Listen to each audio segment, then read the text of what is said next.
My study was aimed at developing a framework that would help organizations improve the effectiveness of their HR functions, with a history of HR not having been perceived as a strategic role player and only being perceived as an administrator. So the idea was to move away from that perception.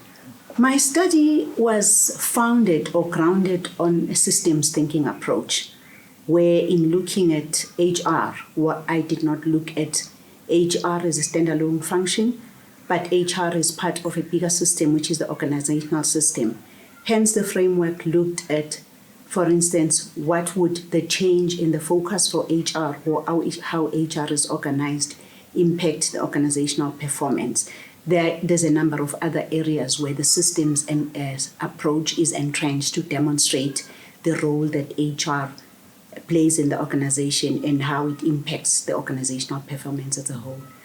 The contributions of the study were at different levels. I think of myself coming from a community as a young female wanting to join HR, but there wasn't any framework or frame of reference that I could go to and understand what the role of HR was.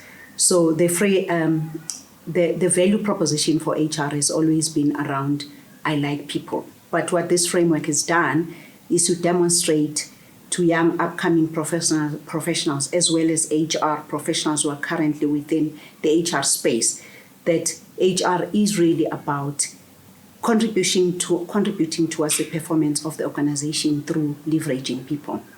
I'm hoping this study will help Davincian be able to identify or point out the value that HR can bring within organizations.